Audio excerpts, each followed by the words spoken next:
Hello, thank you for joining us for today's webinar with Vivi, getting the most value from your displays, building communication and connection school-wide. I'm not going to hang around. I just want to let you know the Q&A is available if you've got any questions during the webinar. It'll be monitored in the background and either answered during the webinar or picked up at the end. So feel free to put your questions in there. And I will look forward to catching you at the end. I'm going to hand over now to Richard from Vivi. Over to you, Richard. Thank you very much for the introduction, Rick, and welcome.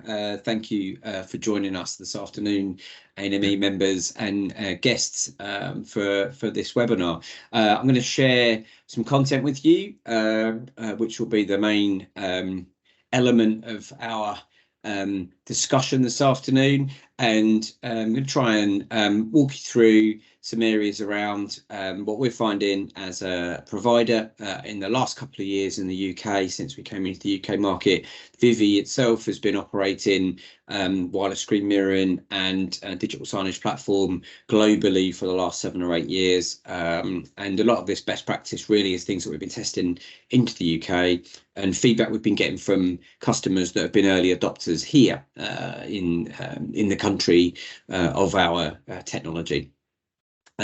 So the agenda for the day really will be to look at the initial kind of setup here, the maximising the value of displays. What do we mean by that? What do we want to try and get out of it? We're going to spend some time looking at best practice that we've found from our existing customers, from potential customers we've talked to, and from schools all across the country. We want to acknowledge the challenges around implementation and some of the issues that exist around that right now, and be able to address those issues and some ways around some of that stuff. And then we've got a little something extra at the end just to mention, and then we'll move into Q&A, and I'm here to try and answer any questions that I can that you might have around the presentation and around Vivi.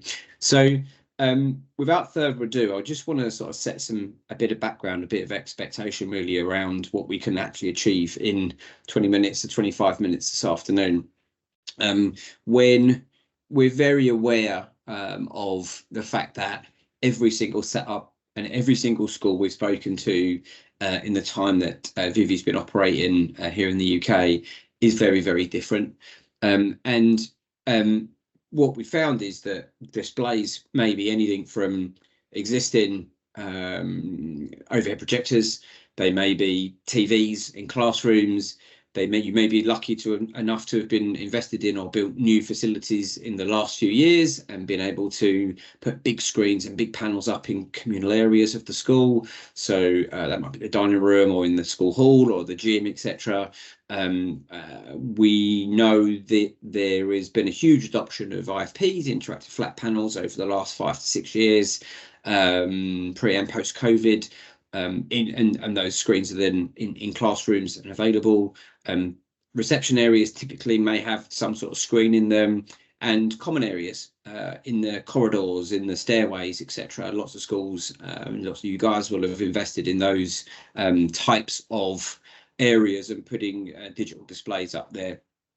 And this can mean different things to different schools, and budget-wise, we've found schools that have spent literally nothing. There's not been any budget available to do much with display upgrade over the last 5 years, right the way through to schools that have spent 6-figure sums on complete refreshes of putting displays and IFPs right across campus. And obviously this applies at MAT level too, as well as individual school levels. So as many different budgets and different setups that you can imagine that are out there, that's kind of where we're finding that schools are at in terms of the digital journey. That makes it really difficult for me to address an audience with a general message, as you can imagine, where there's so much specificity to your situation.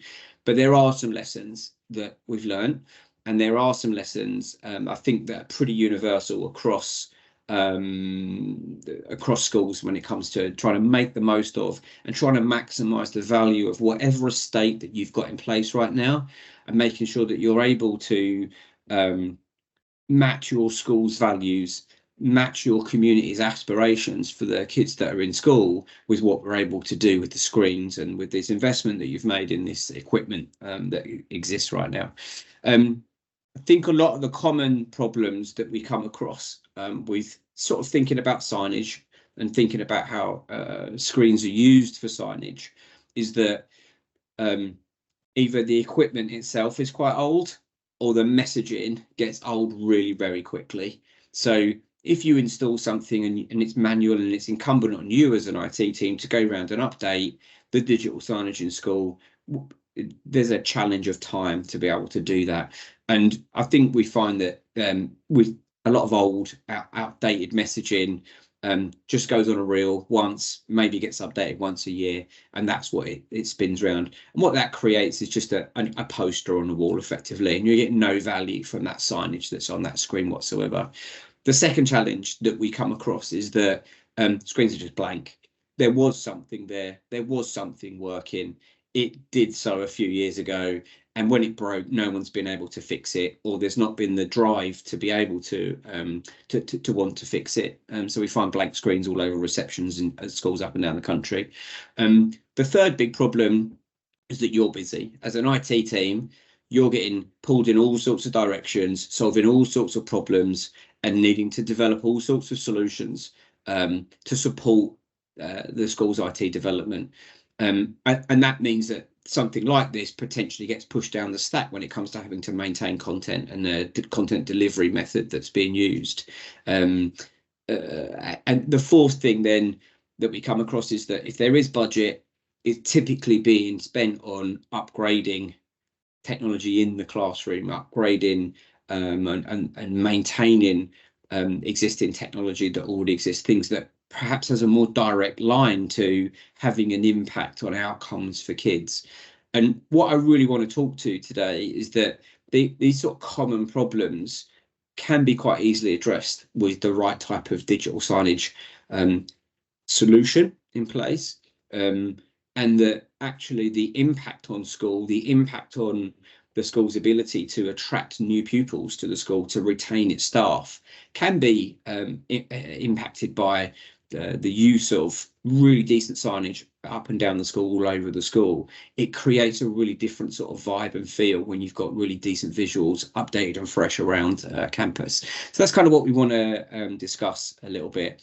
What I want to mention is that this isn't Vivi talking to you. It is our we've pulled the ideas together, but a lot of this comes from our existing customers. A lot of the ideas that I'm going to share in the next section about how to get the most out of your investment in display technology comes from our existing customer base, discussing it with them, seeing what they're doing, getting feedback from them, and getting this wonderful community that we're building around the Vivi product set to work with each other. And I think that's vital. It's vital that these ideas and best practice get shared and get out there into the wild, because there's some really nice stuff going on in the world.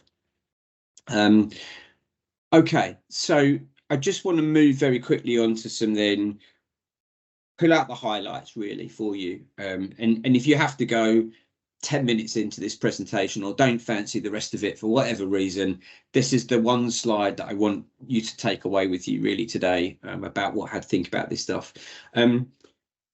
What we found is, and this is pretty much across the board with the schools that we've worked with, is that location for where your signs go, where your information is being displayed, is absolutely critical. And as 85% of the school day is spent in the classroom, the question to ask really is, what happens to the screen when it's not being used? You know, I'm going to assume for today that your teachers engage with the technology that they're when it's available, and they use the displays in the classroom to put good content up. That's a given in what we're talking about today. But what happens when it's not on? What happens when it's a form period and maybe the start of the day, kids are gathering to get marked in a register? What are we doing at that point for the day? What reminders are we giving the kids at that point in time that they're awake and their attention's at the front of the class, hopefully, but perhaps there's an opportunity to share something with them? So what can we do to grab their attention? How do we keep the content fresh but consistent? So it's got a certain feel to it. There's an expectation that something's coming. And how do we engage to make sure that the content's curated by staff, by admin, by faculty, and not just being left in IT's world to keep updated? That shouldn't be the aim of signage when it's going to be successful. It needs to be owned by people that really want to own that space on the screen. And how do we target messages at certain times of day to certain groups of people that may be in and out of school at certain times? The most important thing of all is no more blank screens. We don't want blank screens. We don't want these wonderful assets we've got for driving engagement and sending messages to be just blank anywhere. We can't have that. But also we don't want them to be on all the time and showing stuff to nobody. So we need to make sure that we've got power management in there that allows us to switch screens off when there's no one in schools. We want to make sure that we're maximising every single penny we're spending on this sort of technology. So that's the sort of high level messages around what to do. I'm going to now touch on 4 areas to focus on, 4 areas where we've got some stories to share with you around where signage has made an impact at school, and where the signage that that our customer base are using has been quite innovative in some ways. So the critical areas here that how do we use signage to keep everyone informed? How do we use the displays to reinforce learning outcomes, learning objectives we've got around the school? And how can we build culture and community? This is a huge area and huge opportunity to build culture and community. And how do we keep everyone safe? These 4 areas are critical if we're going to go from the updated once a year, probably doesn't work all that well, signage, to actually putting a plan together, to thinking of areas we could use to really impact the way these screens are being used around the school. So just to break each of those down, to give you a bit of an example in each area, when we think about keeping everybody informed, this could be a slightly dry subject matter, but producing school menus during the times in the dining room when kids are actually going to be in there, not using it all the time on those screens is really important. So being able to flexibly schedule when menus become available, perhaps using some signage to reinforce bell schedules around the school, telling kids to get off the class, period 3 is starting, etc. Using the visuals to just make sure that there's no excuses for not complying with what the rules are. And I really want to then just touch on this Coates example that I've put up here, which is one of our schools in Nottinghamshire.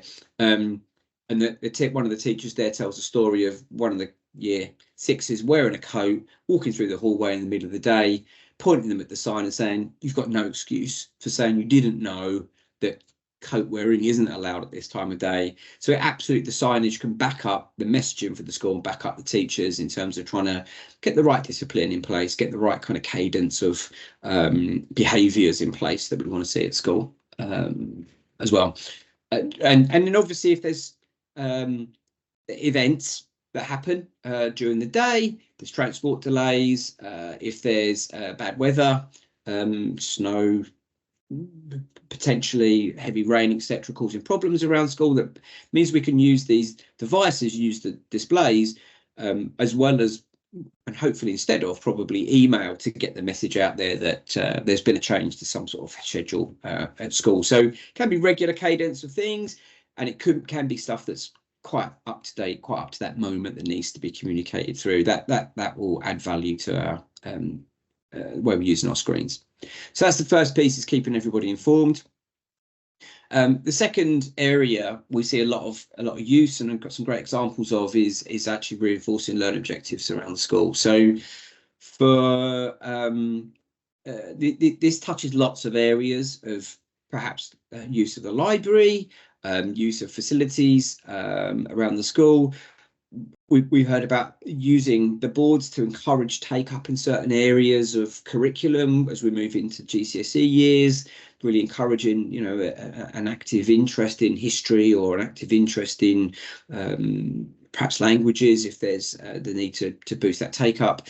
One thing I really like here, and I think it's a really great idea, is to promote extracurricular opportunities around school. it can be really difficult for teachers to put on the chance for kids to run in clubs, to work, to come and join a club outside of hours. They're putting their own time into it. Heartbreaking if you don't get enough take up within that. Using signage to promote those extracurricular opportunities for the kids and for the teachers really helps to bring people together. Got a great example here from one of our schools in Bedfordshire that used this to promote a gardening club that's available to the kids. What I particularly liked about it was that the food that's grown on the allotment that the kids are working on with the tutor is used to donated into the local community as well. So it really helps to bind the school and the community and the kids all together. And the signage piece has been used to promote that gardening club and to promote the good work that those kids are doing in the community and giving their bunches of strawberries and their tomatoes to local people in the summer months when they've done their harvesting. So I just want to sort of bring that, and really brings it to life for me as to how signage can play a real role in helping to sort of bind things together and promote your school's values to beyond the basics. The third area, again, this goes into building community, and actually all of these things really are all about building community and having ways to communicate success at school. There's a couple of great examples here. We've got a school that they try to have signage up and rolling in reception and around the corridors in school when their teams come back from away fixtures. So if they're coming back from school after playing an away fixture, the results up there, especially if it's being a good one, and that can really drive a sense of achievement in the kids. They're recognised, they're like rock stars returning to school. They feel like their friends and their peers are really engaged in that. And I love that, the fact that it's so simple for them with a product like Vivi to get pictures back to school uploaded so quickly that by the time they're back to school that those are available and often rolling on the signage platforms. I think the other one I'd give you here as an example is actually having pupil built content.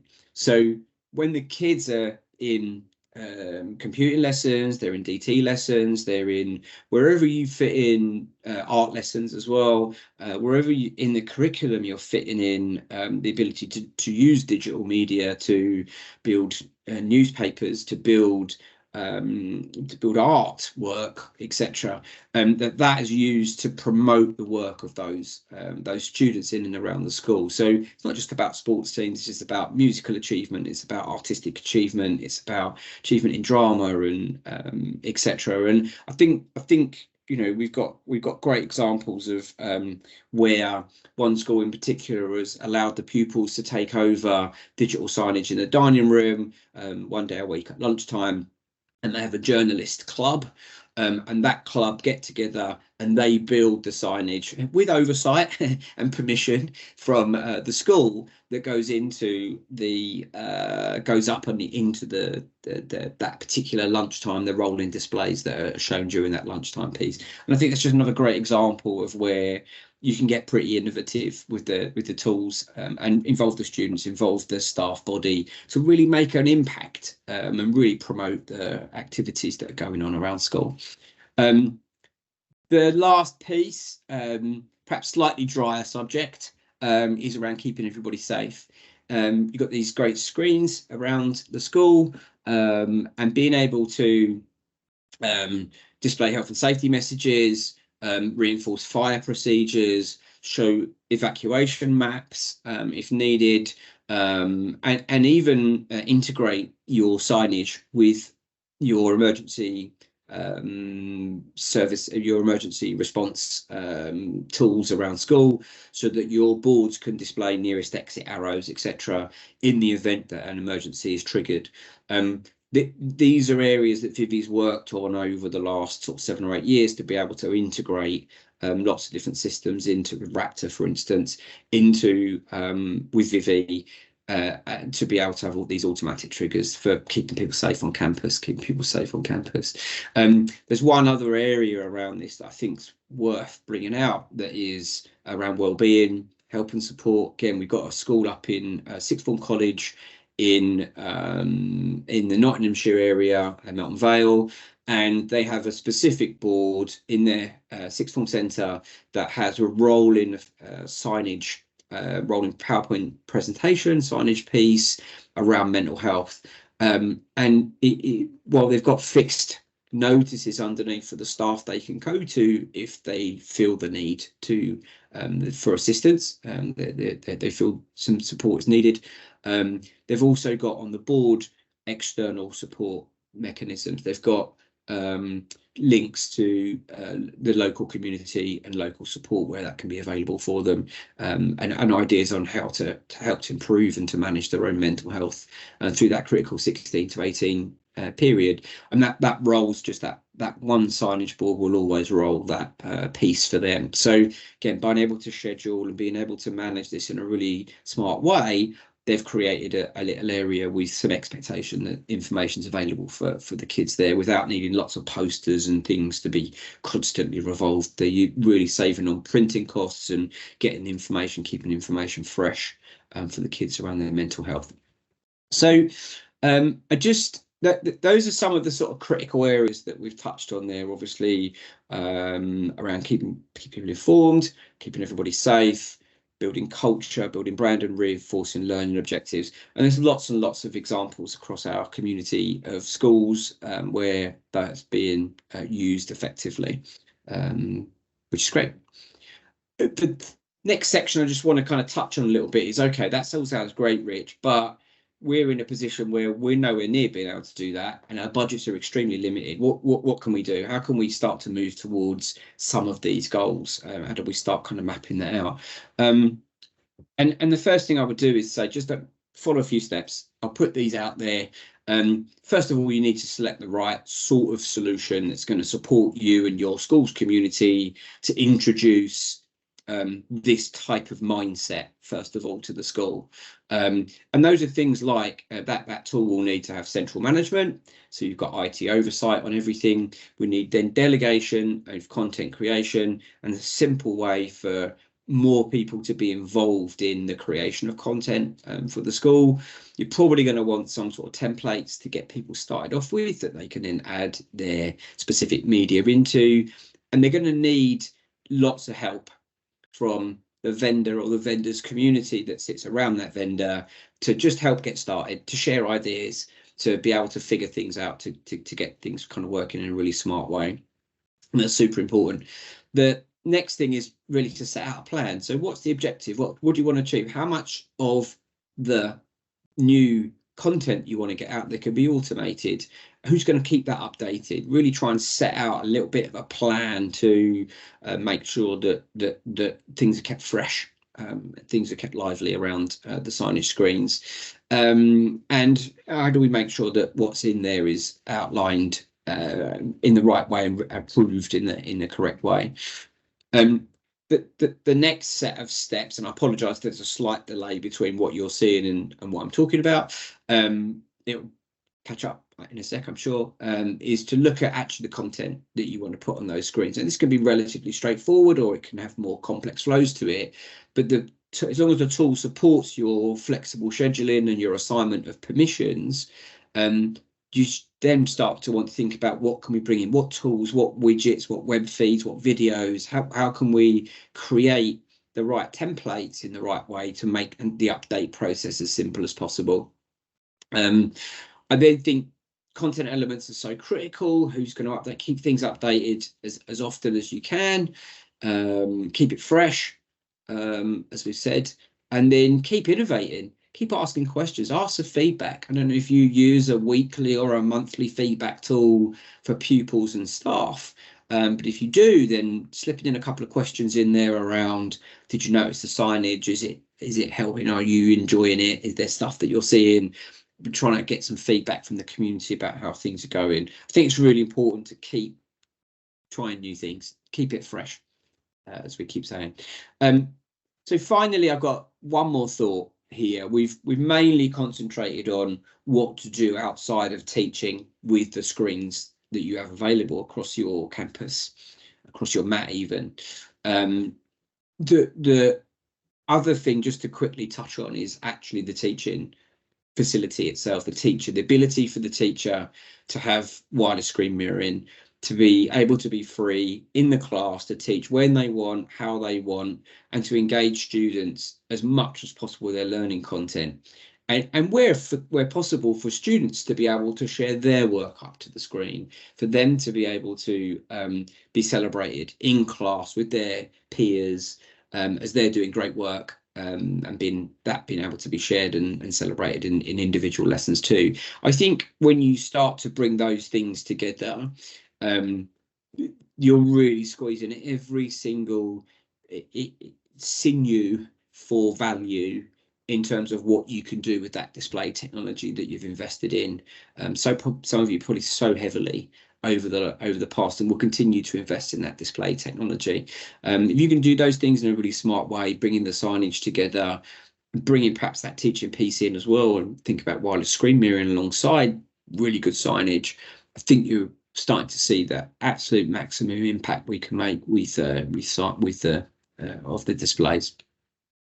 So finally, just to wrap that up, and this is funnily enough the conclusion that we've sort of been building towards the end of this presentation, Vivi is a tool that brings together, and one of the only ones that's built specifically for education, that can bring together the digital signage element, the platform you need, the sort of tools you need to maximize your screen time with digital signage, your emergency alerts, instant announcements, and the wireless screen mirroring piece. And really that's why we exist, is to provide that one platform that can provide all of that stuff together in one place for schools globally.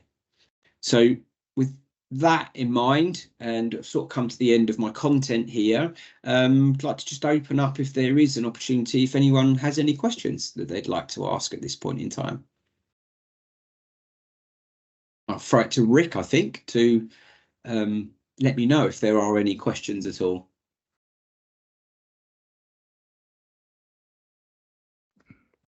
There was one about sharing the presentation and whether that's going to be available afterwards. I know Amy's replied to say that the recording will be available on the portal. Sure. But are you happy to share the presentation as well? Absolutely. Yeah, 100%. Yeah, no problem at all. Can make that available. Oh, one thing I did want to mention, Rick, that we can make available also is we ran a webinar just before Christmas time with one of our MATs, Nova Education Trust, and one of our schools, Almeida Middle School, who talked through all of their sort of best practice, and a lot of our content from today comes from those guys. So if you want to hear it directly from the horse's mouth from some of our existing customers, we'll happily make that webinar link available to everyone as well, so you can go pick it up directly from those guys too. Magic. Another question that's just come in, can you share any info about costs, and are there discounts for trusts? Yes, yeah, absolutely. It's a tricky, we know it's tight budget wise out there, so yes, we've got a flexible model. Vivi works mainly on a subscription model, and we provide a hardware and software solution, and we don't charge you for the hardware, we just look at the software element of that on a subscription basis. And yes, we provide a number of ways to access discount structures, which are volume based, which are term based, which are offering free periods at the start of kind of rolling out something like this, a product like this. So there's lots of ways that we can try and support you to get started. And my team of BDMs are absolutely engaged in right now with many dozens of schools in trying to find some smart ways to make the budget stretch as far as possible. Looks like you've covered everything. Cool. Wonderful. Well, thank you so much. Thank you for listening, and thank you, Rick, for the opportunity to bring some of this together and put that in front of your members as well. So thank you so much for having me. No, thank you. It's been good to see more about Vivi. I know you've been quite a few of our meetings in the past. Yeah. But I've not always had a chance to get in front of them and see what's going on. So it's been quite insightful for me as well. So thank you. Oh, absolute pleasure. Anytime. Really. Thank you. Magic. Thank you to everyone for joining us. The recording will be on the portal. tomorrow morning once I've packaged it up, and we'll share the follow-up information there as well. Cool. Thank you very much. Cheers. Cheers. Bye-bye.